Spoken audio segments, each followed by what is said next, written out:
met raad en saam, met lyding en hoop, verdriet en saam staan jy staan.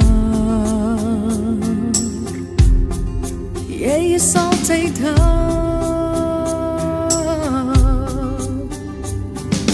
Dit wat ons doen, ons liefdes, ons vreugdes, ons plekke, ons thuistes, tot daar waar ons reis, jy is daar.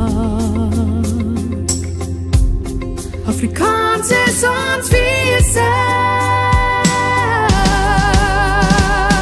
Dis die taal waarin ons groet, die taal is in ons bloed, is Afrikaans, vir ons mense.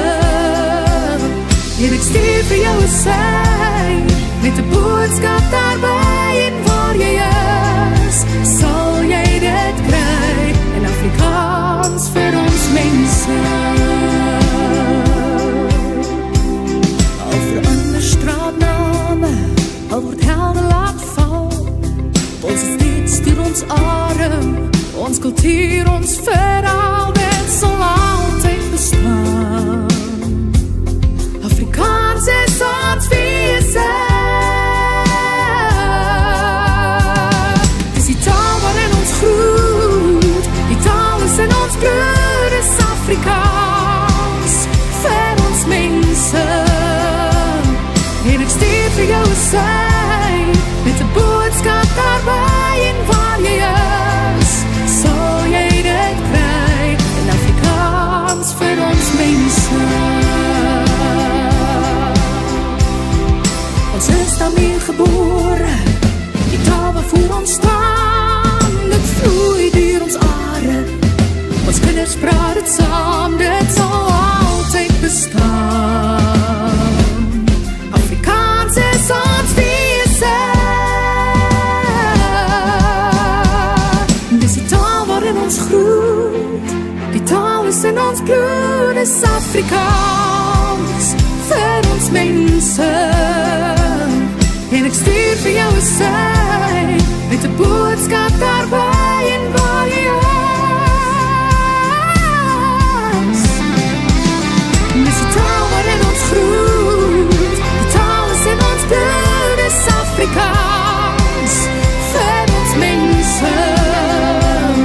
En ek stuur vir jou 'n sy, met 'n boodskap daarby, en waar jy is, sal jy dit kry, in Afrikaans vir ons mense. Afrikaans vir ons mense.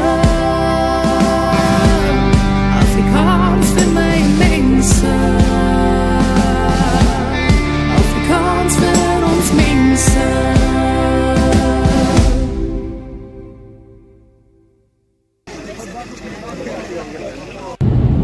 Tonight,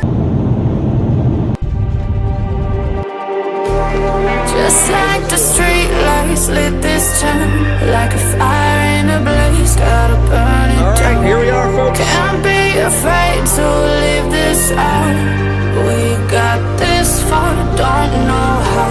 I see danger in your eyes. They know we'll burn down the night. Coming just like the sunrise. You know that we're gonna light it up tonight. We're gonna light it up tonight. We're gonna light it up just like the sunrise. We're gonna light it up.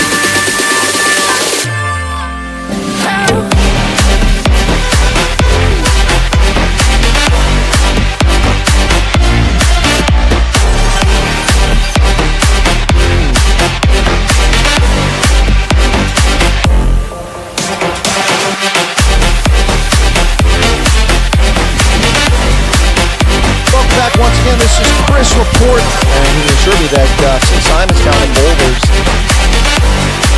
Folks, this is Chris Wyatt reporting from South Africa.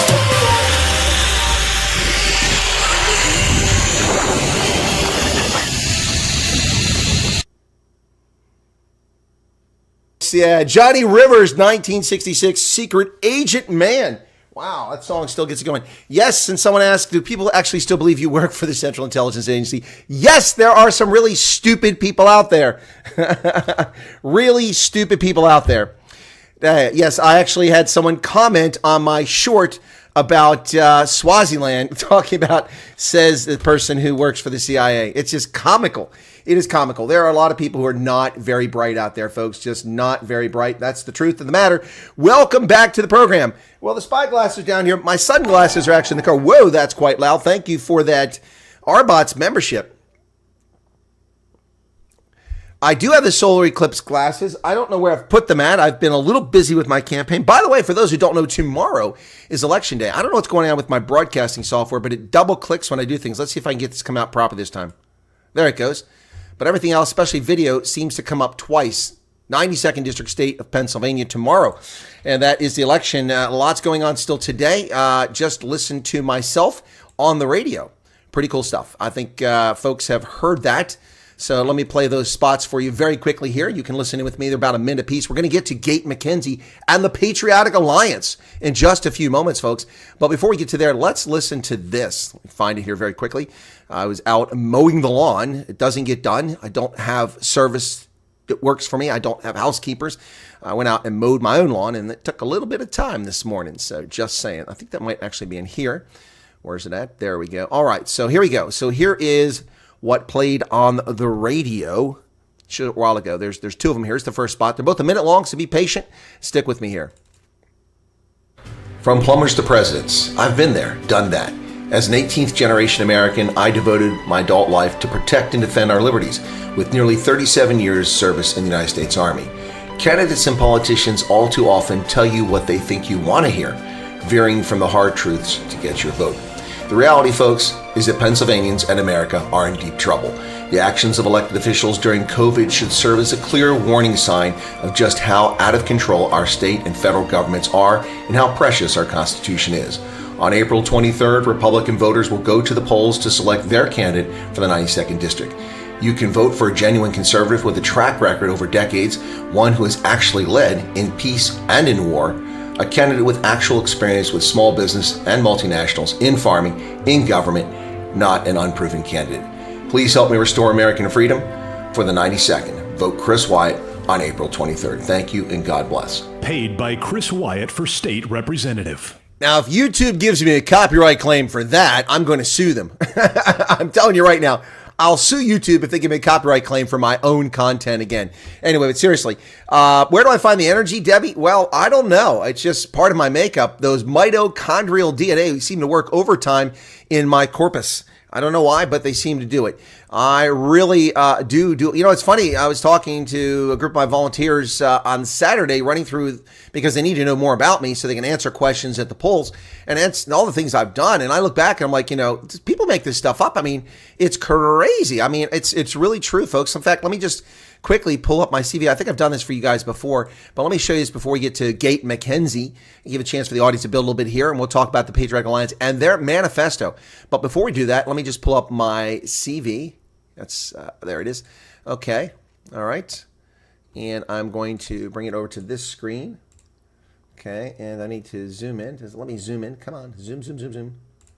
There we go. Okay. So, all right, I'm going to skip past my address and phone number because you don't need to know that now, do you? You don't need that. So we're going to take a look. This is just, I'm just going to run through a few things. And, you know, I forget about these things. You know, you don't sit around and brag about them or think about them, but things you've done, it's just a good thing I captured them as they unfolded. I wouldn't even remember some of these things. It's been so many things. It's just crazy. So let's go to the screen here and let's see what we've got here the day before the election here. And I'm competing against people who are claiming that others have never completed anything in their life. So let me go a little bit bigger than that. So there you go. So education, there you go. Education. There's my master's, general staff, all these awards, Distinguished Service Order from Republic of Liberia, Meritorious Honor Award, Department of State, Presidential Daily Brief, Author Recognition, Director's Annual Agency Team Award, State of Hesse, Germany, President's Community Contribution Award, Distinguished Military Graduate, and then Professional Summary. Here's the things, radio host, Principal and CEO of the Indaba Africa Group, Colonel, Director of African Studies, U.S. Army War College. This is not quite centered. There we go. And there we go. U.S. Army Senior Military Advisor. And then we've got Uganda, and then, African Contingency Operations Training Assistance Act, evacuation from South Sudan at Entebbe, December 2013, African Union mission to Central African Republic, $135 million Section 1206 counterterrorism training equip programs for Ugandan People's Defense Force, Somali National Army training program in Uganda for 3,600 recruits, HIV at Makerere University, Walter Reed, $9.4 million, support U.S. role in the U.S. African Union's regional task force on the Counter Lord's Resistance Army. Yeah. Organized, led, and triage and onward movement of Nairobi for emergency non-combat and evacuation operation in Entebbe. Senior Foreign Area Officer, U.S. Africa Command. Colonel Chief, Lieutenant Colonel Chief, U.S. Security Cooperation, Mauritania, Niger. U.S. Africa Command. U.S. Office of Security Cooperation, Botswana. Chief Office of Security Cooperation, Monrovia. Yeah, Deputy Chief Africa Division. The list goes on and on here, folks. I mean, I don't even make this stuff up. It's all real. And I know that it really gives people some chest pains to hear all that stuff, but it's all real. It's not fake. By the way, I tried to update my clock. It looks like it's correct now. Hopefully it will stay that way. Let me get to the chat. Then we'll get into Gayton McKenzie. And I've got a whole thing here to discuss their manifesto for the Patriotic Alliance. So Keith Alderson's not been any live streams. Notifications stopped for a while. Unsubscribe and resubscribe, Keith, and see if that does the trick. Why doesn't what surprise you? Well, they do that all the time. They also steal my subscribers. I've lost 6 subscribers in the last 2 days. John Jarvis says Crip is not going to reference Daily Maverick as his source. Hates all things right of center. Reference what is the source? Oh, you mean for the manifesto? Well, it's their manifesto. I'm not going to read what the Daily Maverick said. I'm going to read what the PA, but they're the only news source, John, that's provided the manifesto that I can find for the Patriotic Alliance, which is pretty lame. The News 24, I think, put that in for Freedom Front and the ANC and MK, but I'm not seeing my mayoral efforts coming to fruition. I hope so. Thank you, Debbie. Prayers might help. All right, Teresa Hester Coates, Charles Van Onselen, Val Cooper, Brian Lawrenson, and Jesse Arando Hoff. Welcome to you, Jesse. And Nick Muller's here. Stanley Lefleur. Hello, à la patriote. Groete vanuit Witwater Bergrivier. Hey, welcome, Stanley. And who else we got here? Gus is here, and Chris Wanapol's back as always. And let's see who else. Sedgefield's back. Always confused me with his text, but good to see you again. And then you like the secret agent intro. Yeah, I'm going to have to delete that because it'll be a copyright claim. Definitely not a Langley man. You're more of a 77th Infantry guy, says Slippery Pickle. Yeah, anyway, welcome Dylan Combrick and Jan Filion. Welcome to you. Who else have I missed here? I think I've caught Trevor Bush, Slippery Pickle, Pip Jacobs, and Rod Lofelt in from Nelspruit. Okay, and then we've got the African Idiots back. Good luck tomorrow. Thank you very much for that.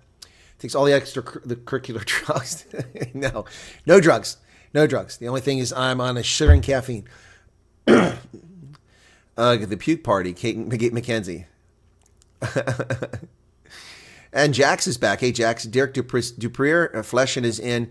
And I think we've caught up with everybody well. All right, let's get to the news for today, folks. We've got a fair amount to cover, mostly on South Africa and around Africa, but a bit of news about Europe also and Asia.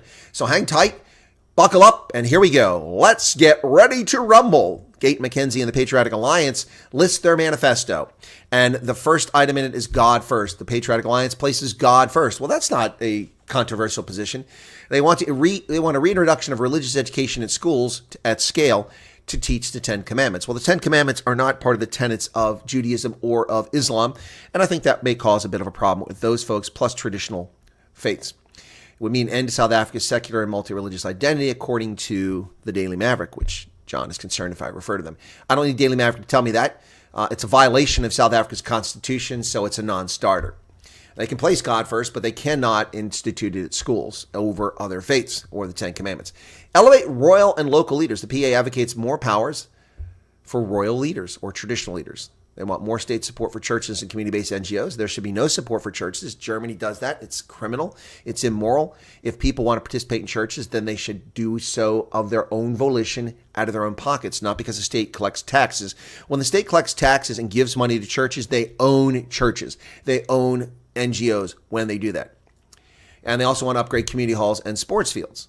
Well, good luck with that. There's no money for that right now. They want to build a wall to keep migrants out. Its manifesto title is Abahambe. It proposes the mass deportation of people living in South Africa without documents, audits on all foreigners' papers. South Africa as a destination for illegal migration should be vastly diminished. Well, there's nothing wrong with any of that. I have no issue agreeing with what the Patriotic Alliance says there.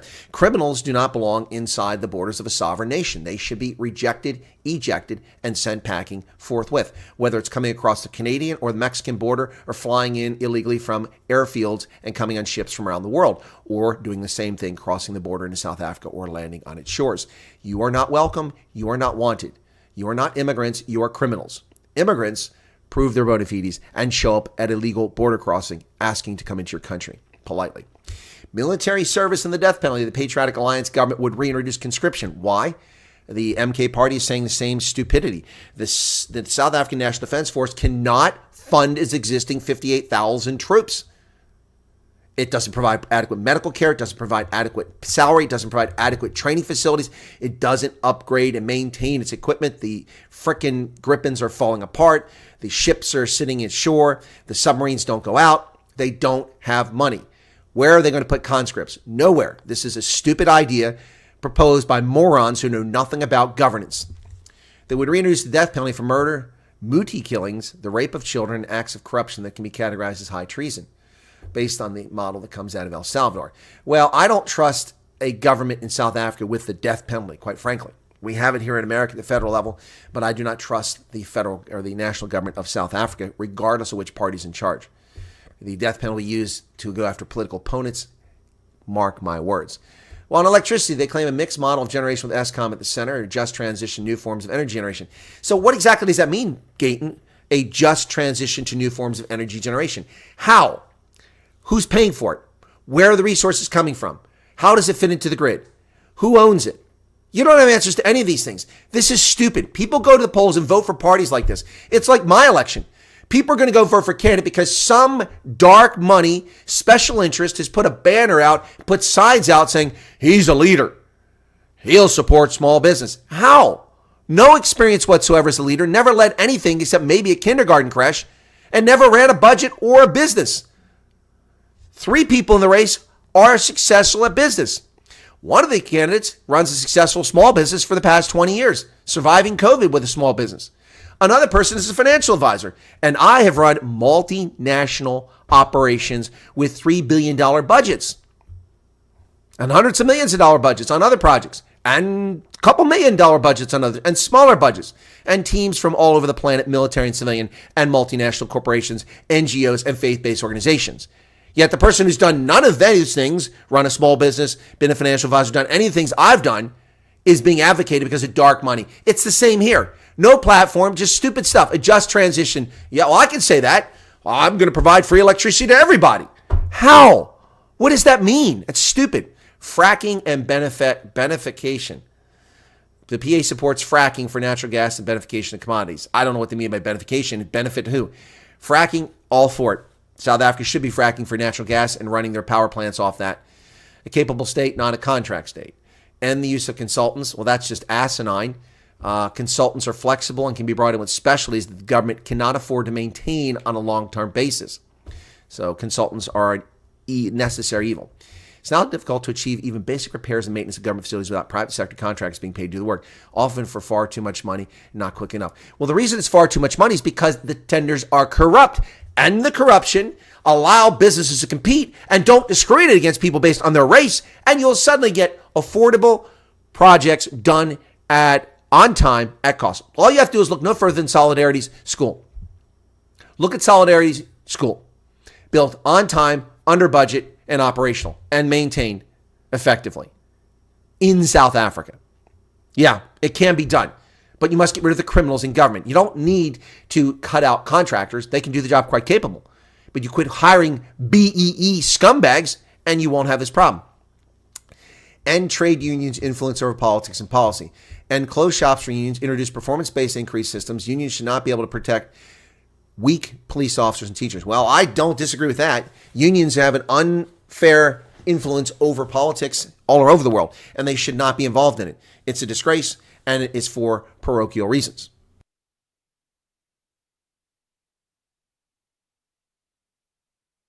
An integrity test for police. Cops will face random integrity tests, clamping down on confiscated firearms lost by a police service, promises of a corruption-free government. What does that mean? What is an integrity test? Are you doing a lifestyle audit? Then say so. If you're doing a lifestyle audit, you should be doing random lifestyle audits of law enforcement and of government officials. That should always be the norm, particularly people who have their hands or influence over contracts. I had to go through that scrutiny every single year for the past 2+ decades, submitting all my bank accounts, all my investments, all my mutual funds, all my individual stocks, all my sales, my purchase. It's unbelievably annoying, but necessary to keep people honest. Economic policy, break the monopolies. Whoa, which monopolies are you talking about? BE? Support for small, medium, micro enterprises. What support? What support? Are you giving them grants? Where's the money coming from? Are you guaranteeing them lower interest rates on loans from government banks? Then say so. What support? Are you going to build the infrastructure that's fallen apart that they have to maintain? Are you going to restore law and order so they don't have to provide their own police services? No, nothing here. Support agricultural value chains to attain land reform. What does that mean? What does support agricultural value chains to attain land reform mean? Rethink Financial Intelligence Center Act legislation. Why? How about you enforce it? And they have a 100-day action plan to criminalize anti-competitive conduct. What is that? Blacklist companies for 5 years. The rich must bear the brunt of taxation, but it should not be made so high that they disinvest. No, the rich shouldn't bear the brunt of taxation. Everyone who's a citizen should bear the brunt of taxation. Taxing people based on who they are is immoral and wrong, and it shouldn't be done. There you go. All right, that is the PA. Let me look at what the comments here, and then we'll get back to the news here. That's the PA's manifesto. John Jarvis, that did come from the Daily Maverick. Garrett says, I'll do well tomorrow. All right, hang on a second here. All right, what else we got there? Slippery Pickle Steve, I thought it was, okay. Submarine is above marine. Exactly, that's what they are. Subscript, while everyone is looking. I don't know what that is. What's going on here? Steve who? Steve, what's Steve? Okay. PA Commandment 1, thou shalt steal more. Oh, Patriotic Alliance. Oh, gotcha. Okay. Not true. Colonel Gayton led a number of gangs at one time. I'm not talking about Gayton McKenzie. I'm talking about my opponent. Chris, you're saying it wrong. We're going to just transition to producing our own sustain. Okay, gotcha. Not the just energy transition, but we're just going to transition. Debbie says, agree there. They can't save the railways and let it fall to crap, and now they want to rescue what? Moonbase says, evening. I see the room is heating up as it should. All right. Mike in Pennsylvania says, sad that actual experience and qualifications are disregarded. It's here too and everywhere. It is. It's sad. But we'll see what happens. CVO, if it doesn't live in the dry dock, it may end up living bottom of the sea. Trade unions were part of the tripartite. Yes, they were. That's why the PA is attacking them. That's kind of funny since they're clandestine ANC folks. Yep. Try it. Get it right to know from an agency. You'll get many months later and almost totally blacked out with redaction. Yep. Okay. All right. Only when it actually gets shoved out of the dry docks. Only somebody should. I think Gayton smoked some mountain cabbage. It's a just transition, says Slippery Pick. Well, there you go. Folks, I am wearing a shirt today, which it shouldn't be political, but apparently some people think this is a political statement. I stand for the flag and I kneel for the cross. Apparently some people think it's a political statement. It's a personal statement. And I think it's a sound personal statement. But anyway, that's just me. Let's get on to the news, and we'll talk about Gayton McKenzie again. But the ANC has lost its court battle in a nonsensical court decision saying that its logo is not being appropriated by MK. This is utter nonsense. This is clearly trademark violation, assuming the ANC has a trademark over it. They claim they do. This is clearly trademark violation. This is interference in the elections by a court. This is the second time courts have interfered in South Africa's elections. Jacob Zuma is ineligible, according to the Constitution, 2 clauses of the Constitution, to serve in Parliament, number 1, and number 2, to become the president of South Africa. He's already served his 2 terms. I don't care if you serve 5 minutes of your term. It's a term. Sorry, buddy. You don't get the other 4 years, 364 days, 23 hours, and 55 minutes. You just don't get it. That's one reason he's ineligible to serve as president. He cannot even serve in Parliament because he's a convicted criminal with a sentence in excess of 12 months within the past 5 years. These are clear. There's no mention of remission. There's no mention of a pardon. It does not matter. The man committed a crime. He was convicted. That's what the statute says in the Constitution. Jacob Zuma is ineligible to run from Contoisizwe until the year 2026. Case closed. Simple as that. But the corrupt corps in South Africa are messing with the electoral system. And here they do it again in a clear case of stolen trademark material. Now, I'm not an ANC fan, but I believe in the truth. All right, did it again. Why is it doing that? Something going on here. Breaking news. ANC loses court bid against MK Party over the use of the name and logo. The ANC has lost another legal battle against the newly formed Umkhonto Party after the High Court in Durban ruled against it over the use of its name and logo.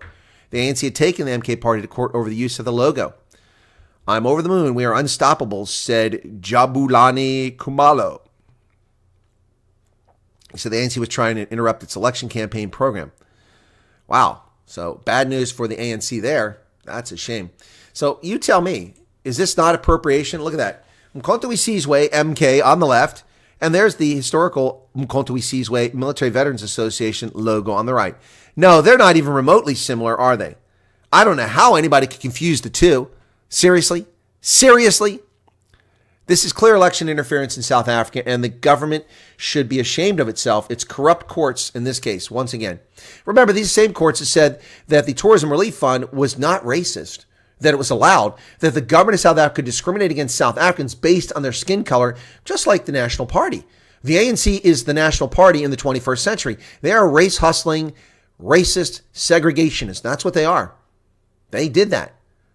Historically disadvantaged. Hey, 30 years of abuse and misuse and attacks by race-hustling ANC party has made South Africa's minorities the historically disadvantaged.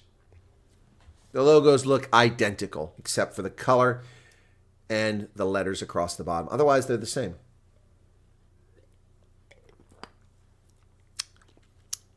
Christine, there is no armed wing of the ANC. MK was a joke. It was founded by none other than Nelson Mandela when he started the armed struggle, but it was a joke. All they did was blow up a few antennas, a few communications towers. They did manage to kill a few civilians in a few bombings, but they were never a threat to the safety and security of the South African state. Yet they hail themselves as great veterans of combat. They are not. They are not. Once again, the Patriotic Alliance, Gayton McKenzie's political party, has issued their manifesto, and here's the story that John Jarvis was concerned about from the Daily Maverick. God first, others must stay out. There you go. Farrell Haffajee runs this story. If the PA came to power, it would reintroduce conscription in religious education in schools. It proposes the mass deportation of people living in South Africa without documents. Well, the last part's good. And there you go. There you go. So they don't have anything good. Farrell Haffajee says there's nothing good in the manifesto. Well, I don't agree. There's a couple good things in there, but most of it's just lunacy and sheer unconstitutional positions. Orlando said, he says, MKN logo belongs to League of ANC. Yes, it does, Orlando. And while I can't stand the ANC in its current instantiation, it's a betrayal to the liberation struggle. Those logos belong to the ANC. This is clear trademark violation. MK should be banned from using them and charged for the misuse of them so far. And Jacob Zuma is not eligible to run for parliament or for becoming president. It's as simple as that. This is what happens when criminals run governments and infiltrate the courts. Look at the United States. Donald Trump is on trial for a crime committed by someone else who's been convicted and served a federal prison sentence and then was convicted again for perjuring. And Donald Trump has committed no crime. Never mind the fact that even if it was a crime, the crime is not a felony. It's a misdemeanor. And the statute of limitations has expired. There's no crime here. No crime. If Donald Trump actually committed a crime, then the morons in New York were fools for waiting for 3 years after he left the presidency. They should have filed the day he left office. But they didn't because they had no case. And there is no basis for Jacob Zuma to be president of South Africa. He served his 2 terms. Change the Constitution if you want him back. Welcome for being here, Orlando. It's good to see you there. It was Dirt Bin. I'm sorry. Dirt Bin. All right. Legally speaking, I would agree. Reference logo, no rule of law exists. No, there is no rule of law. No rule of law. That logo is clearly an ANC logo, and it's trademarked or copyrighted. So these courts are corrupt. The fact that the Electoral Court allowed Jacob Zuma to run for parliament is a crime in itself. It's a crime against morality and the Constitution. Well, our favorite gangster-in-chief, none other than Beckett Chile, is at it again, touring KZN begging for votes. Yep, back-to-back engagements over 3 days. It's the cat in the hat. Police Minister Beckett Chile will, over the next 3 days, lead a series of engagements in KZN, marking return to the province for the second week. They're part of ongoing efforts to enforce community-oriented policing. No, they're not. No, they're not. This is part of the ANC's desperate attempt to salvage votes in KZN, where they are likely to not finish first, not finish second, possibly even finish third in polling in KZN. And who knows, if the DA does well, even fourth. Number 1, MK. Number 2, maybe ANC. Number 3, IFP, maybe number 2. And the DA, number 4, maybe number 3. We will see. 3 people killed, 1 injured in a plane crash in Mpumalanga. Sad news here, folks. 3 people were killed and another seriously injured when a private plane crashed between Nelspruit and Witbank in Mpumalanga yesterday afternoon. Mpumalanga Police spokesperson Colonel Donald Mduli confirmed that 3 people died in the accident. Civil Aviation Authority spokesperson Sisa Mahola said the accident, an Incident Investigations Division, was informed of the accident just after 3:30 p.m. There have been 2 pilots on the Cessna 172. 3 of the occupants were fatally injured, 1 suffering serious injuries. The 2 pilots and 2 passengers on board when the accident occurred. Aircraft been totally burnt out. That's a tragic news story there, folks. Aviation disaster. Is Arctic here. It was absolute chaos, so say the South African Police Service, when a crowd of Zimbabweans attacks SAP's officers. Yep, vandalizing police station and cars. South African Police Service said did I say Zimbabwean? 8 Nigerian individuals have been arrested in Kimberley after they attacked police officers and damaged SAP's vehicles on Thursday night.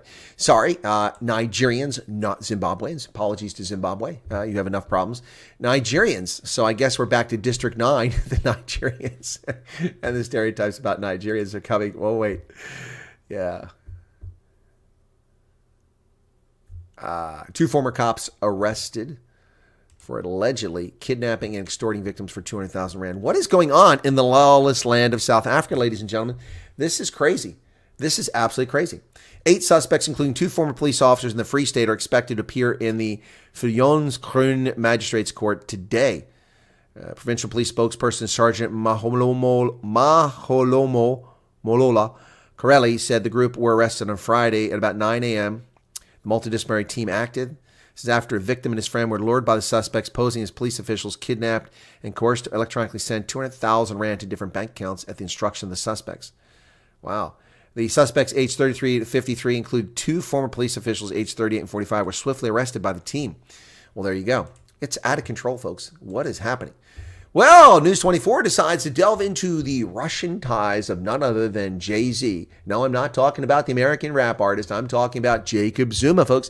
Jacob Zuma has suddenly become a target for News 24, Propaganda 24, concerned about the Russian ties of Jacob Zuma. Hey, how about the Russian ties of Naledi Pandor or Cyril Ramaphosa or Tokyo Sexuale or a whole host of ANC acolytes? Russian connections, the mysterious fixer, Siberian forest, and a Belarus address. Former President Jacob Zuma is engaged in protracted discussions about trading carbon credits with a Russian NGO, facilitated by a newly established yet enigmatic Belarusian entity, while sponsoring a new Belarusian address for his foundation. The bizarre turn event started last year when the Belarus African Foreign Trade Association, BAFTA, no, that is not the English words for acting, BAFTA, but the Belarus African Foreign Trade Association. He's a board member. They debuted in public eye, attempted to donate 2 million carbon credits to the African Voluntary Carbon Credits Market Forum in Zimbabwe. Ladies and gentlemen, carbon credits are a scam.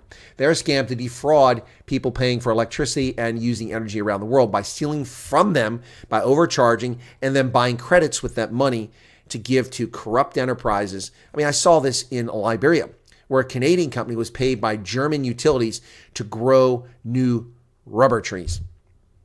What did they do with the old ones? Well, they cut them down, they chopped them up, and they burned them. I'm sorry. Don't trees release carbon when you burn them? Oh, yes, they do. So they were paid to plant new rubber trees, but in order to plant the new rubber trees on the rubber plantation at Firestone, they had to remove the old trees. When they cut down the old trees, which no longer sequestered carbon, they planted new ones, which took 10 years before they actually sequestered the same amount of carbon that the tree they cut down was sequestering. And then they took those trees as part of a secondary scheme, chopped them up, and burned them to generate electricity. Oh yeah, scam, scam, scam. Green energy revolution is a fraud. on almost every level. People are cheating you. They are stealing from you left and right. We are paying 18.5 cents per kilowatt hour in Pennsylvania because we're being hit with carbon cost because states like Massachusetts, New Hampshire, Vermont, New York have abandoned their coal-based power and are importing electricity from Pennsylvania and then hitting us with a carbon tax because we're generating electricity for them. How is that even remotely fair? Screw them, turn the tap off, let them go without electricity. There you go. Then we'd have to burn as much carbon to produce the electricity because they won't be getting it. They can all freeze their bums off for all I care. Unbelievable. Leopard never changes the spots. Okay? Don't believe anyone should get pardoned. You did the crime, you serve the time. Oh, that was Beretta. Don't do the crime if you can't do the time. Beretta, 1970s. Tony Blake. Yep. All right, so Jay-Z. Now, ladies and gentlemen, I could sell myself to people. So says Louis Liebenberg, the diamond trader and miner who is purportedly closely linked to Jacob Zuma. So Louis Liebenberg is running as an independent candidate in this race. He's a diamond dealer and funder of former President Jacob Zuma's party. He's running as an independent candidate. But he has launched a political party called Herbau in Rosebank on Thursday. But the party will not contest the elections. He will as an independent candidate. Diamond dealer Louis Liebenberg on Thursday unveiled his plans for the upcoming elections in which he will run as an independent candidate in Gauteng and the Free State. His political party will be known as Herbau Rebuild, but will not contest this year's elections. He's given millions of rand to Zuma and said it was time to unseat Ramaphosa. Asked why South Africans should vote for him, he said, hey, I'm a salesman. I can sell myself to people. I convince people to stand together and mine together. I propagate a partnership between capital and people without capital. Well, let me see if I can't get Louis Liebenberg on as a guest at some point. If you're all interested in that, just let me know. I'll try to reach out to him and see if we can't get him on here to see what he's got to say as an independent candidate for office. After my election day tomorrow, and I catch my breath and retrieve all the signs that are stuck all over the place, because you can't leave them up for more than 72 hours in public spaces. Once I do that, probably on Thursday, I'll start planning my coverage of the elections. So we'll see how it's going. United States legislators threaten consequences if South Africa arrests South African citizens for serving in the Israeli Defense Force. 6 members of our Congress are threatening South Africa, and with good reason. They should. U.S. legislators threaten consequences. That's a pretty cool image right there with the South African and U.S. flag superimposed over a tank. Wow. 6 U.S. legislators have written to President Ramaphosa warning South Africa not to carry out its threat to arrest South Africans who join the Israeli Defense Forces. Legislators, Republican and Democratic parties have also asked Ramaphosa to explain what steps are being taken to ensure that Jewish South Africans are protected against growing anti-Semitism. The letters dated April 12th, 10 days ago, incites the announcement by International Relations Cooperation Minister Naledi Pandor, also known as Jabba the Hutt. And a March 10th Palestinian Solidarity event that her government would arrest South Africans who served with the IDF. It's a grave miscarriage of justice. It continues to perpetrate dangerous sentiments against Israeli citizens and the state of Israel's right to exist, the legislators wrote. Israel, like every other nation, has a right to defend itself against terrorism, referring to the October 7th attack. And they are 100% correct. South Africa is walking a very dangerous tightrope here, and they are going to find themselves falling off the government of South Africa. Yes, I know posters stay up for years after elections. Scientists never collect them, but we have 72 hours to collect them or face a fine here. Well, the Cape Independence Party of Jack Miller is not on the ballot. Their court appeal is unsuccessful, and I don't understand the reason for it. It seems, once again, that the IEC is destined to keep people they don't want on the ballot off the ballot, like the Forum for Democrats in Zeerust and the Cape Independence Party, while allowing the likes of MK to let Jacob Zuma stand bankrupt. So Cape Independence Party is not on the ballot. This is from a few days ago when I was traveling. Having heard counsel for the parties in the above 5 opposed applications, having read the papers filed of record, and having considered these matters, the following identical order is made in each of the above 5 applications under separate case numbers. The application is dismissed with no order as to cost. Wow. What is going on there? What is going on there? The party launched a legal bid after it submitted 11,000 signatures when it only needed 7,000 to be placed on the Western Cape ballot. They need 13,000 for regional ballot, which they didn't get. Wow. Unbelievable. The courts are once again preventing people from voting for who they want to. Well, a second retired SANDF general is now being accused. He's been arrested and charged for fraud in a 2 million rand tender. Second retired SANDF brigadier general has been arrested in connection with alleged irregularities relating to a tender worth more than 2 million rand. He's the second general He'll appear on the dock on July 17th. Both generals have been charged with fraud in connection with a tender for heat-resistant buffs and military goggles for soldiers undertaking peacekeeping missions in the Darfur region of Sudan in 2016. Let's see, that would be 8 years ago. 8 years before we get to justice. What was the 8 years ago?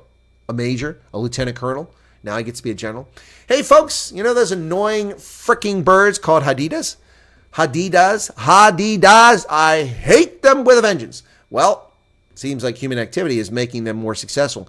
They have an ability that researchers claim they've just discovered, which makes them very competitive. Yeah, hadidas, according to the Mail and Guardian. Hadidas. Hadidas, dubbed Africa's alarm clocks, possess a sixth sense that is key to their range expansion in southern Africa, according to new research. A study by researchers from the University of Cape Town found that Hadida ibises have a unique sensory adaptation that allows them to detect vibrations emitted by buried invertebrate prey, such as earthworms. So they have the ability to detect movement in moist soil, and then they find more food. That's why their populations are growing. They are annoying. I hate them. Well, the United Nations Office for Coordination of Humanitarian Affairs, OCHA, is looking for $413 million, ladies and gentlemen, for Mozambique. The Cabo Delgado crisis is largely over, but now they want $500 million from us. UN Office of Coordination of Humanitarian Affairs, known as OCHA, is seeking $413 million emergency aid to support over 1 million people in northern Mozambique dealing with climate disasters and insurgency concentrated in the province of Cabo Delgado. According to UN, a total 2.3 million people need humanitarian assistance in the northern provinces of Cabo Delgado and Nampula. We're looking for $13 million. We only got 43 million so far. Wow. So we've got to bail out Mozambique now. Well, isn't that special? More money down the drain. Kenya's defense chief and a number of other senior officers died in a helicopter crash. A tragic situation took place. Kenya mourns defense chief killed in helicopter crash. 3 days of mourning began on Friday after the defense chief and 9 other senior officers were killed in a helicopter crash. A 19-gun salute took place on Saturday in a tribute to General Francis Omandi Ogola, the chief of the Kenya Defense Forces. He was killed when his helicopter went down shortly after takeoff in a remote forested area of northwestern Kenya on Thursday. Sad story there, helicopter crash. 20 dead after a ferry sinks. Another story, ferry sinking, this in Central African Republic. At least 20 people drowned in Central African Republic after a ferry sank while carrying passengers on a river. The wooden ferry was carrying more than 300 people to a funeral. This story we hear again and again and again. Over the Mpoko River in the capital Bangui when it started to collapse. One fisherman who was involved in the rescue, Adrian Mosambo, said that at least 20 bodies were found while waiting for the military to arrive. Death toll is rising. The military takes over the search.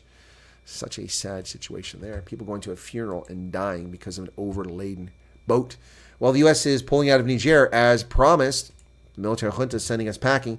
The $110 million airbase in Agadez is going to be vacated by the U.S. military. More than 1,000 American military personnel will leave Niger soon, the Biden regime officials told us on Friday, upending our counterterrorism and security policy in the tumultuous Sahel region. In the second of 2 meetings this week in Washington, Deputy Secretary of State Kurt Campbell told Niger's Prime Minister Ali Lamine Zain that the United States disagreed with the country's turn toward Russia for security, while we also disagree with the criminal military regime running Niger. So take that. Israel's intelligence chief has finally resigned after the horrific situation that occurred on October 7th. Finally, some accountability from a senior official, but it seems unclear why he resigned now. Major General Aaron Haliva, the first senior figure to step down over his role in the deadliest assault in the country's history. The head of Israel's military intelligence resigned over the failure surrounding Hamas's unprecedented attack on October 7th, becoming the first senior figure to step down over his role in the deadliest assault in Israel's history. Major General Aaron Haliva wrote in his resignation letter, "The intelligence directorate under my command did not live up to the task we were entrusted with. I've carried that black day with me ever since. Day after day, night after night, I will carry the horrible pain of the war with me forever. I'm convinced that this is appropriate to set up a state inquiry commission that can thoroughly, deeply, comprehensively, and critically investigate all the factors and circumstances that led to the tragic events. Complacency and hubris is what led to it, General." An Iranian commander and the Iranians in their misogyny cracking down on women's clothing again.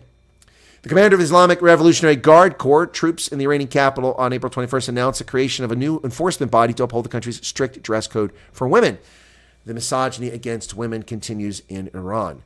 The IRCG Tehran chief Hassan Zadeh said members of the squad's members have been trained to enforce the hijab in a more serious manner at public locations.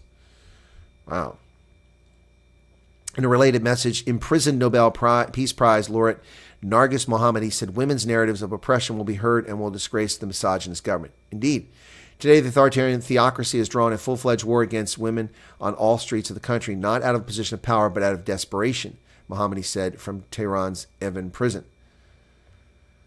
Wow, the message that journalist Dina Galhabaf was arrested earlier this month after she published a personal narrative about her previous detention by Iran's morality police for not adhering to their hijab law, entered the women's ward with a bruised body and a narrative of sexual harassment. Yeah, these people are evil in Iran. And the Biden regime loves to give them money, as does the Obama regime. They've empowered these terror supporters for years. Well, this clown says the art of tanking a deal, the dangerous cost of Trump withdrawing from the Iran nuclear deal. Now, this is on MSNBC, or MSLSD, as I prefer to call it. These people are delusional. This clown is trying to blame Donald Trump for Iran being empowered. Donald Trump did not give them $100 billion of U.S. currency shipped on military aircraft illegally on pallets and delivered to the theocrats in Iran. Donald Trump did not allow them to build centrifuges and allow them to shut down our inspectors coming in. That was Obama and now Biden. Donald Trump pulled out of a deal that was no deal for the world, only for the theocrats in Iran. And this clown here wants to tell us otherwise. What a fool this man is. Ali Velshi, what an absolute idiot he is, propagating his propaganda on MSLSD. Shame on you. You're an uninformed clown car, buddy. Well, infiltrators. The election in India gets nasty as Modi's accused of anti-Islamic rhetoric. The Indian Prime Minister turned to old anti-Muslim tropes in an election rally, potentially signaling a shift in his campaign strategy, according to Al Jazeera. Wow. Indian Prime Minister Narendra Modi is facing accusations of spreading hatred against Muslims after controversial comments on Sunday, wherein he equated the community to infiltrators and peddled anti-Muslim tropes in the middle of the country's general elections. Interesting. He said, speaking in a crowded rally in the western state of Rajasthan, Modi said if the opposition led by the Congress Party came to power, it would distribute the country's wealth among those who have more children, in apparent reference to Muslims, whom he had spoken about just before. It's getting ugly in India, the world's largest democracy. Massive floods in China. Oof. Chi-coms are hating this after intense rains battered southern China. Heavy rains hammered southern China over the weekend, flooding homes, streets, farmland, and threatening to upend the lives of tens of millions of people as rescuers rushed to evacuate residents trapped by rising waters.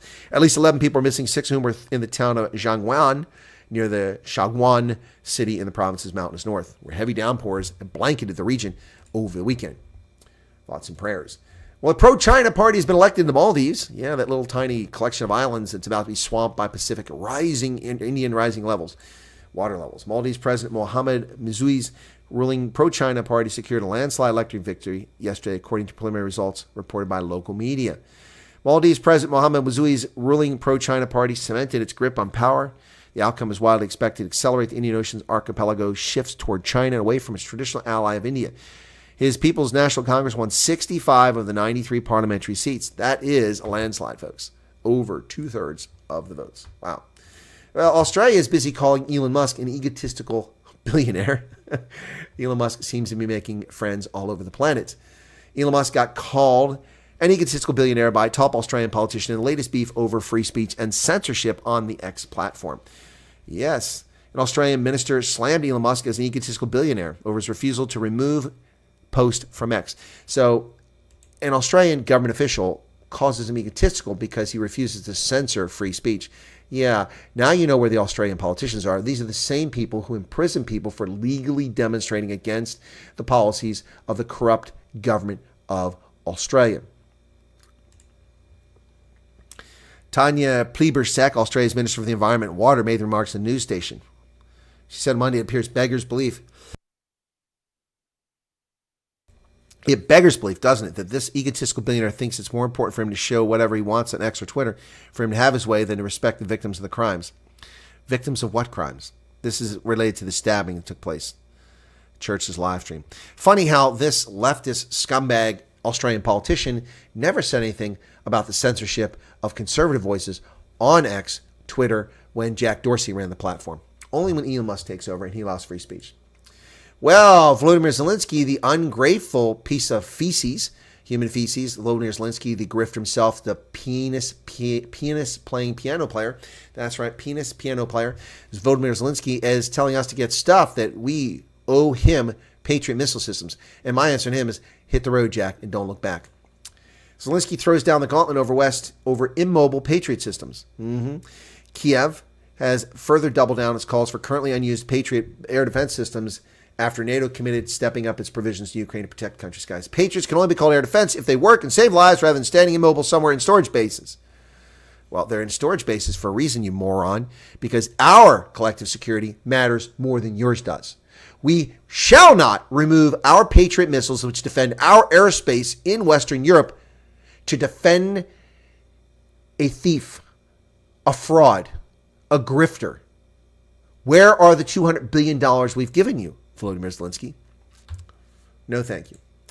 Well, a London cop, this is the level of anti-Semitism is off the charts now, folks. A London cop arrests a Jewish man for being Jewish. No, I didn't make that up. He arrests a Jew for being a Jew in public.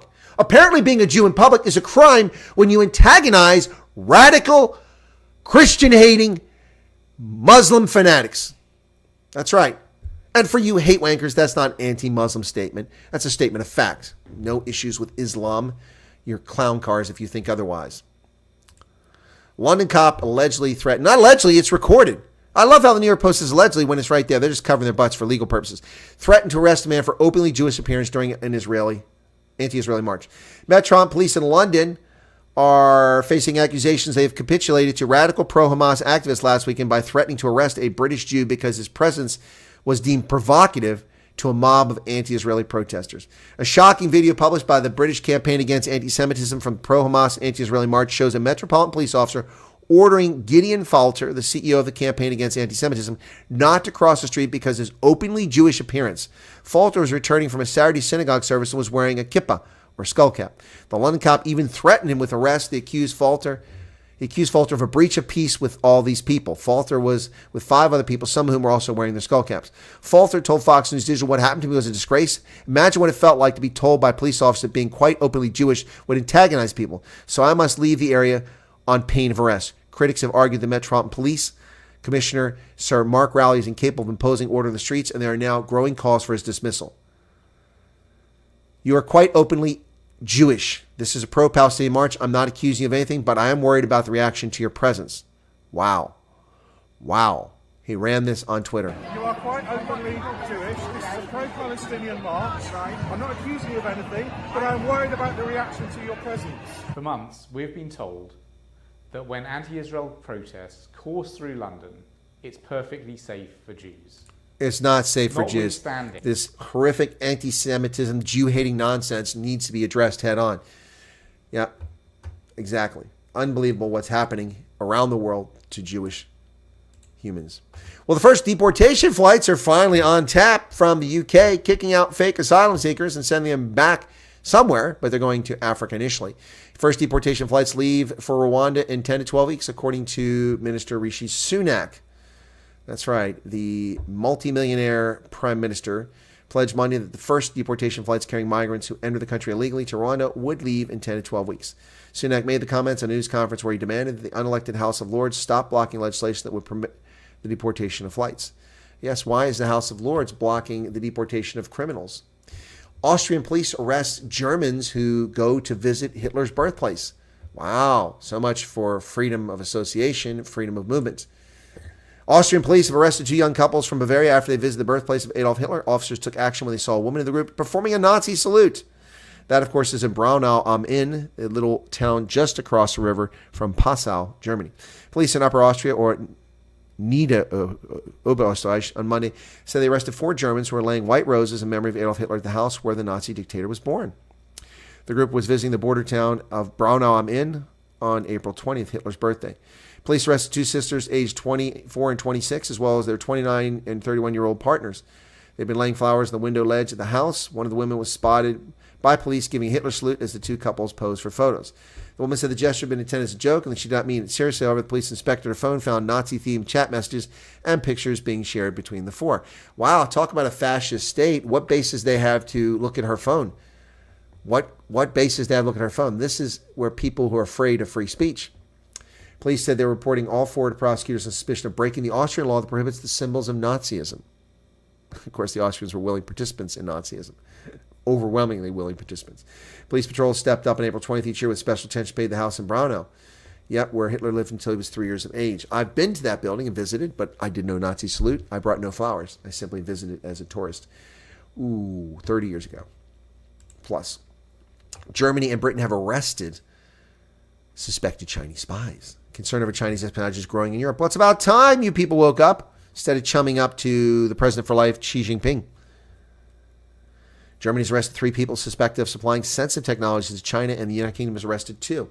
Prosecutors in Berlin said on Monday that the trio of German nationals has handed technologies to potential military purposes to Chinese intelligence, with whom they've been working since at least June 2022. Wow. The Germans continue to be a sieve of classified information, as they were during the Cold War, giving everything to the Soviet bloc. Global military spending setting records in light of all the conflicts going on around the world.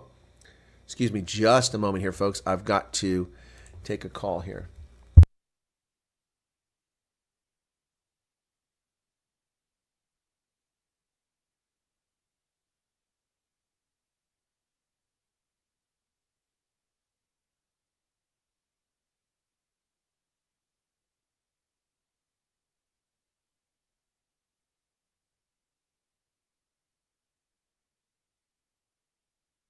Oh, they're doing a survey. Somebody's probably trying to get voters, so I had to excuse myself. I didn't know where it was from.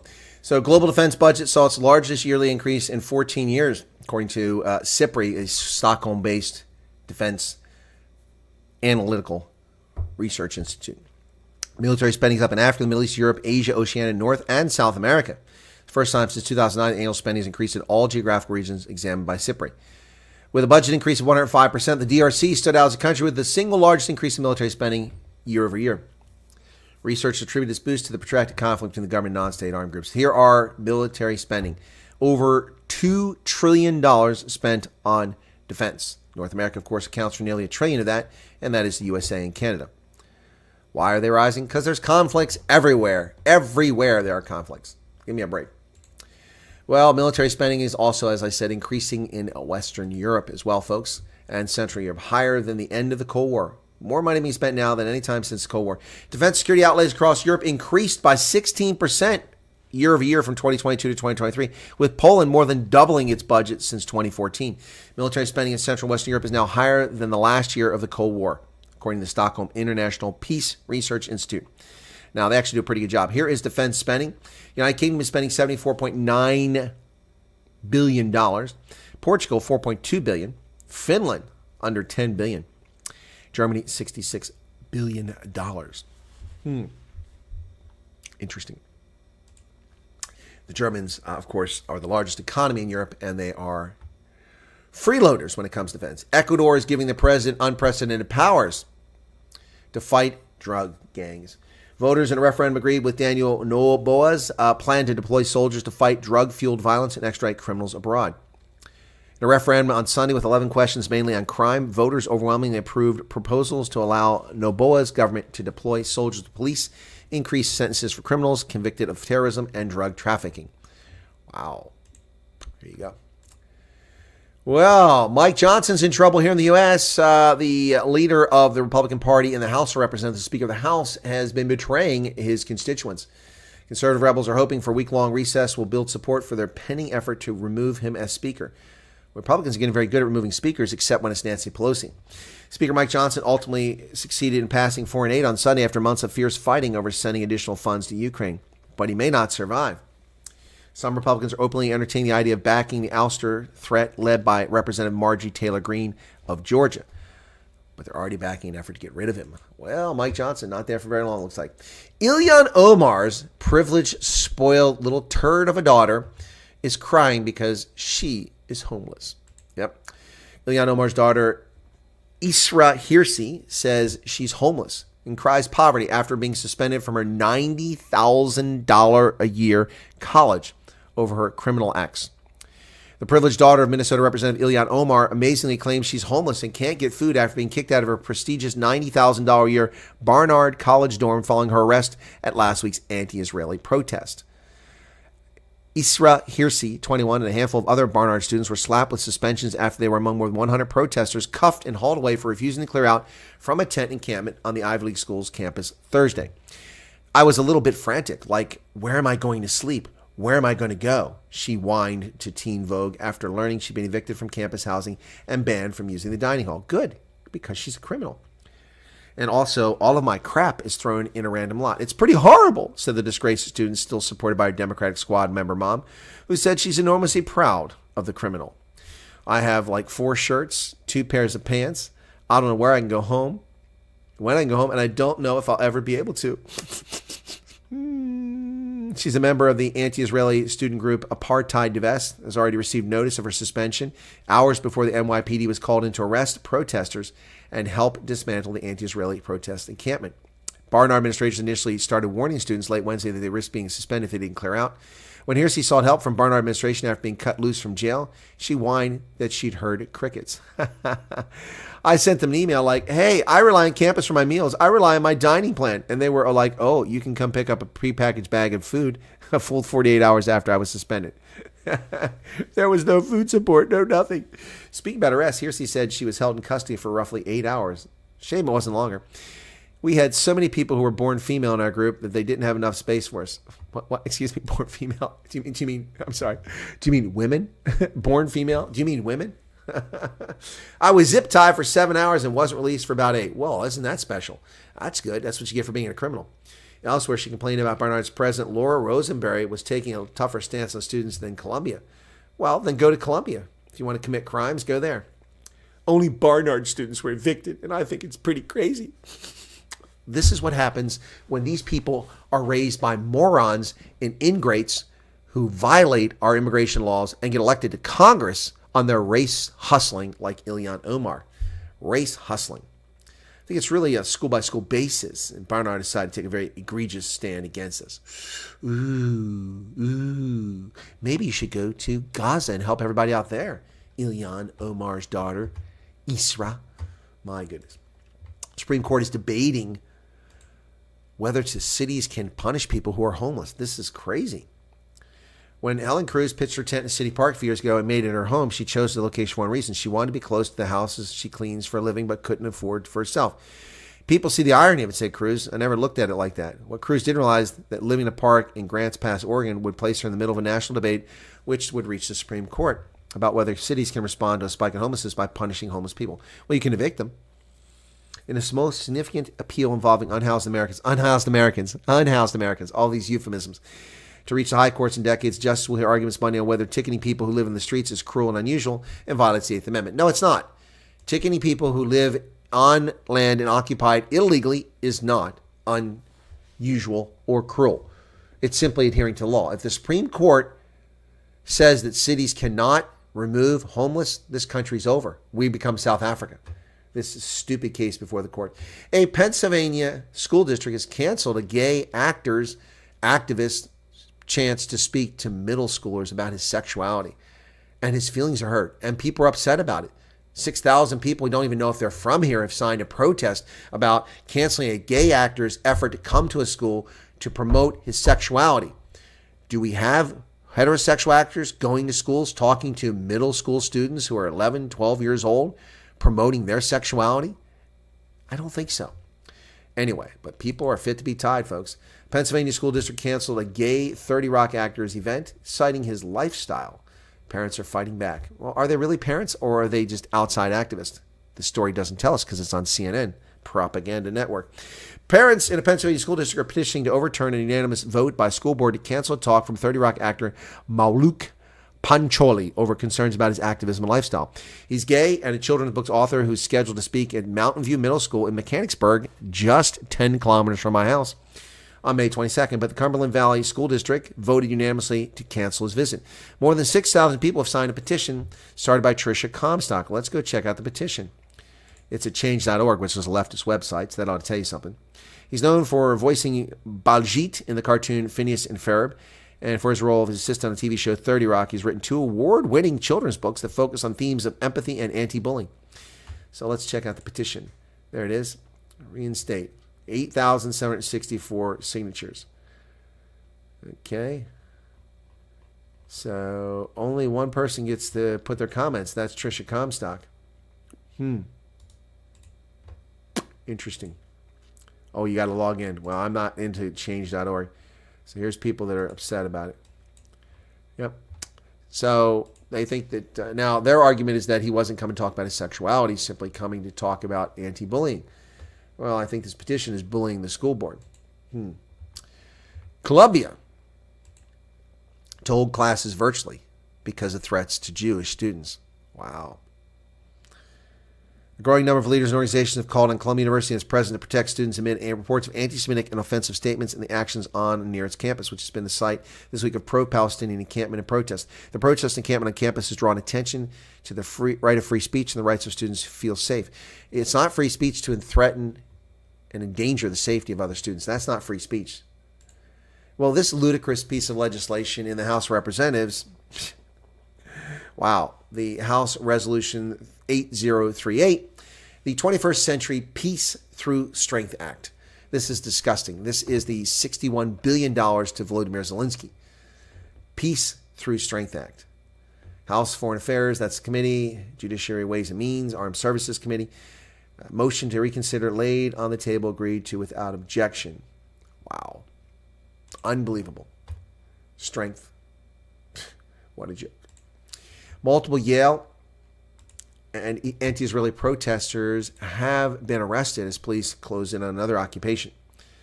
Police began removing anti-Israeli protesters from an encampment at Yale's campus early on Monday after a week of protests calling for the university to divest from military weapons manufacturers. At least 16 protesters arrested as police looked through tents set up in the encampment at Beinecke Plaza, where more than 250 agitators gathered Sunday night. Protest organizers were told the paper that at least some of those arrested are students. A member of the Yale Police Department told Yale Daily News the arrested protesters would be written up and released. Yep. During the protests over the weekend, Sahar Tartak, a Jewish student journalist who's editor-in-chief of the Yale Free Press, says she was surrounded by a mob of protesters and jabbed in the eye by a protester wielding a Palestinian flag. One of the students, whose face was covered in a keffiyeh, took the Palestinian flag that he was holding, waved at my face, and hit my left eye. Wow. These horrible, anti-Semitic, hateful people are tolerated. It's unbelievable. I thought the Democrats and leftists loved everybody. Apparently they don't. Supreme Court rejects a Black Lives Matter activist's bid to evade a police officer's lawsuit. DeRay McKeeson was sued by a police officer who was injured during a Baton Rouge protest sparked by the killing of a black man. Rejecting an appeal brought by Black Lives Matter activist DeRay McKeeson, the Supreme Court on Monday skipped deciding whether the leader of the demonstration can be sued for an injury to a police officer caused by another protester. The protest was sparked by the death of Alton Sterling after an altercation outside a convenience store where he was selling CDs.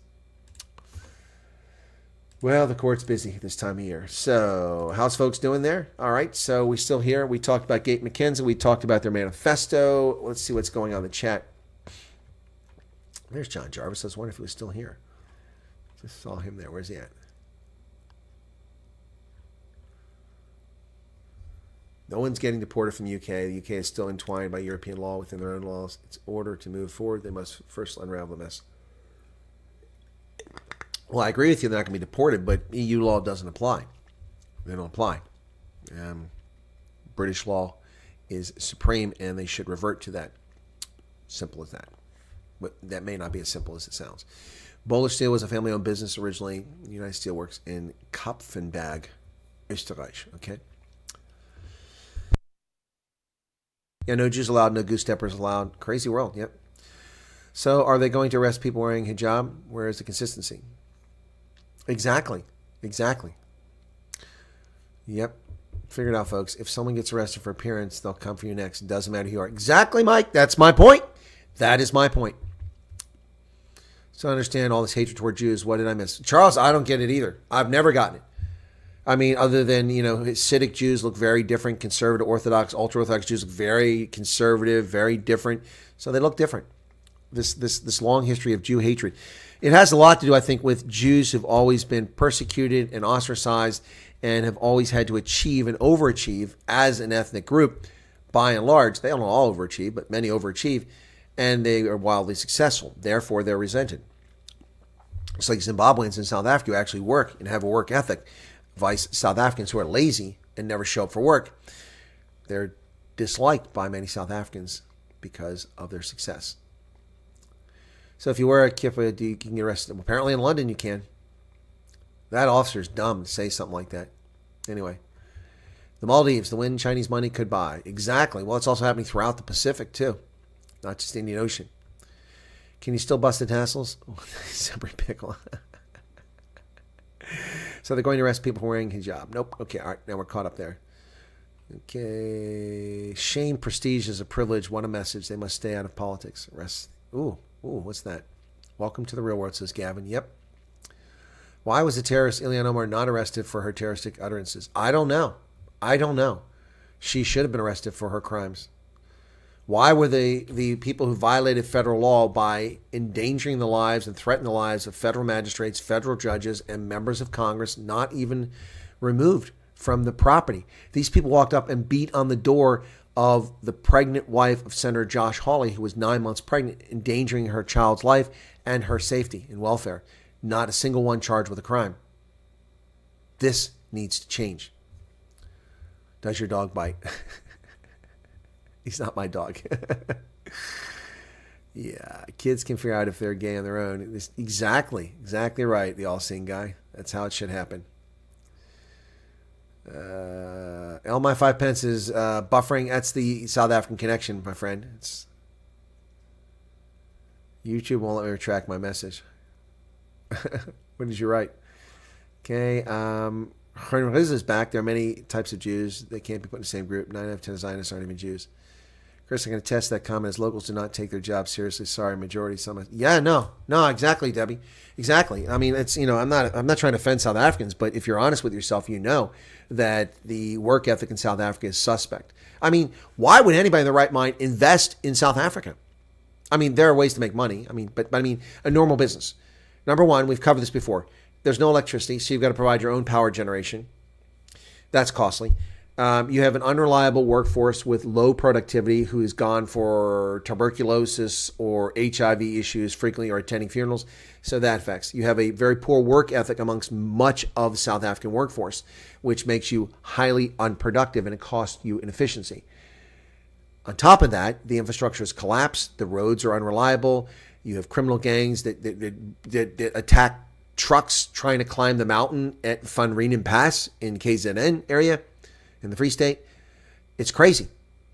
So you've got to provide your own security, your own electricity, your own infrastructure, and you've got to pay people wages that the state determines when they don't even work. Oh, that sounds like a winning proposition. Let me sign up and put all my money in South Africa right now.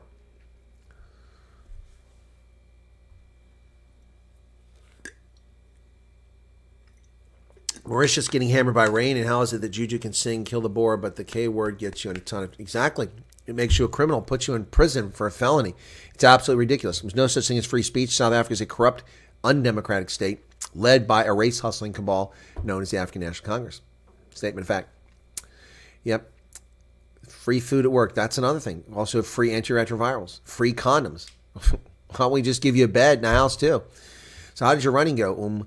Courts, I'm still running. Tomorrow's the election, and I'm leaving here shortly from this broadcast, and I'm going to go out, put together some things for this evening, and then I've got to run up and top off my vehicle, check my tire pressure, and pick up a few things at the warehouse for tomorrow.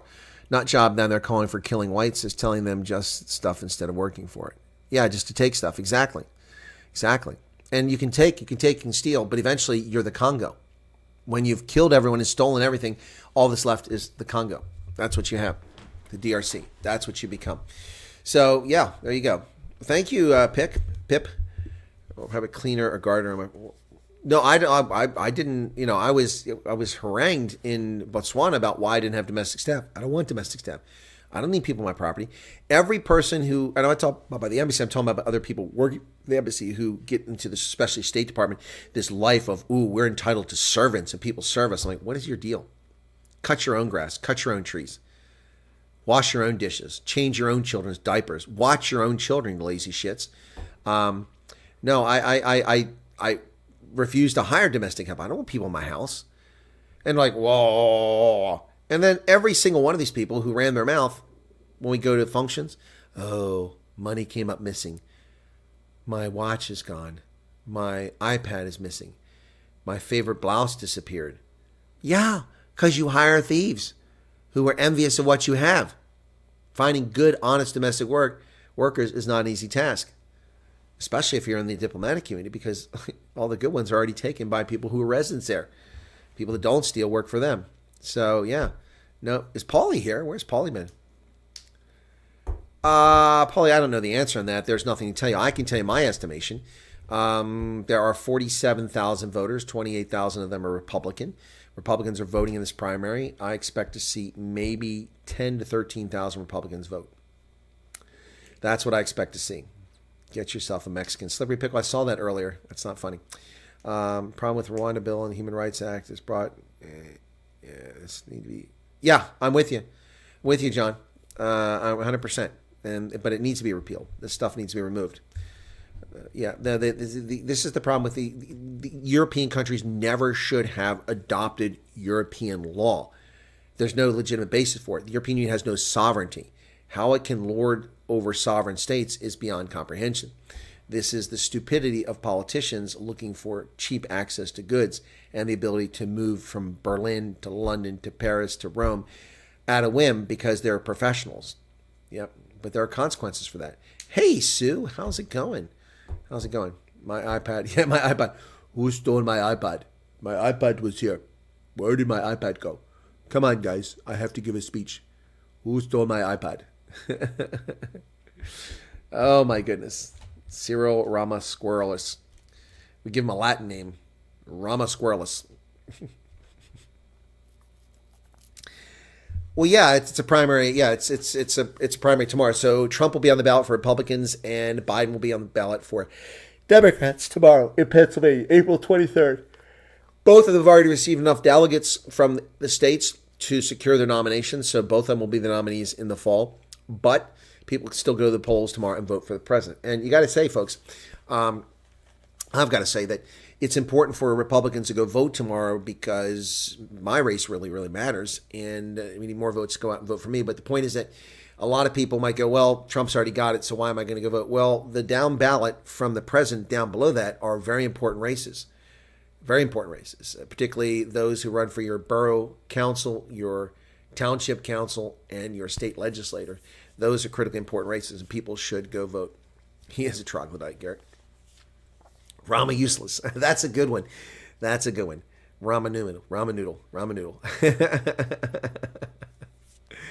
47,000 voters. That's impressive. Primary voting is for better cause, I assume. The primary is to select the candidate for each political party. It's a closed primary, so only Republicans and Democrats can vote in the respective ballots. So, yep. Actually, I have a ballot here somewhere. So, but anyway, I'll show it to you tomorrow after the election. Tomorrow, there'll be no news broadcast. However, I will attempt to do live broadcasts throughout the day. I'm taking my tripod and my mobile phone plus a battery to recharge my phone, a power bank.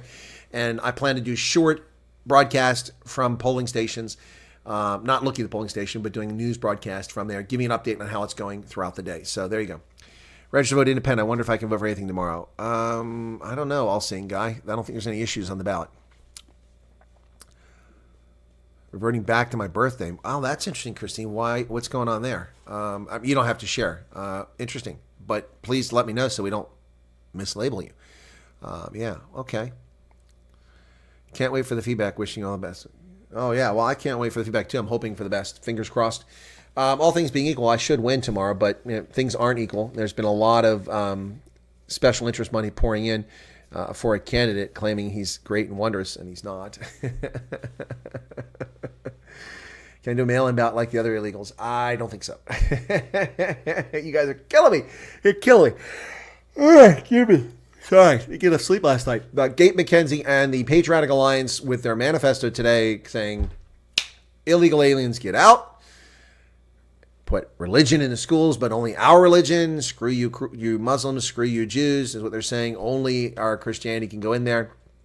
All clear violations of South Africa's Constitution. Anyway, that's their manifesto. So Whoop, whoop, whoop. We support the shorts. Well, they won't be shorts. They'll be short broadcasts. So probably 5 minutes, maybe a little bit longer, depending how it goes. Anyway. All right. No door-to-door canvassing today. And there isn't time. I got to go put some things together. It's going to take a few hours. Then I got to get some stuff prepped. And then this evening, there's more activity I've got to do. Up tomorrow morning early. I'll be at the polls quite early. So, it's Chris. I'm wholly opposed to the gender war that's being waged.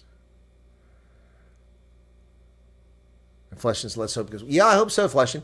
Look, whatever the case is, no one can accuse me of not stepping forward, jumping into the fray, spending my personal resources without taking special interest money or dark money to run for office, to do the right thing for my state and my nation. No one can ever accuse me of not trying that. I've done it. Now we'll see if I'm rewarded tomorrow with enough votes to win it. So we'll see. I am curious to see how many people turn out for the vote, and we'll see how it goes. My hope, I won't share my hope where I hope to do well. I'm not concerned about anywhere, but a little if you're not successful, we run again. I don't know, scientist. I don't have the kind of money to do this repeatedly. I mean, I don't get any money. If I win, then I'll form a PAC and people can donate money and that'll refill the war chest. But as of right now, I mean, this has all come out of my pocket. Every penny has come from my pocket. I've drained 2 bank accounts, savings accounts, completely drained them. All I've left in there's a minimum amount so I don't get a fee for having an account. Yep. And I've got a massive credit card bill this month and a massive credit card bill next month to pay for this campaign. So should be able to pay both those off. But hey, it's important, and that's why I did it, because it's important. You do what's important.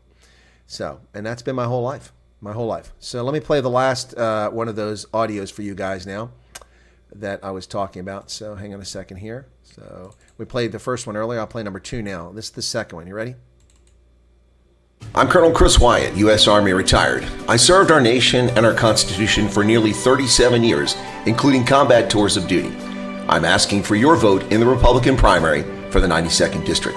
Far too many of our elected officials in legislatures and in Congress are not very competent at leading, planning, or even being fiscally responsible.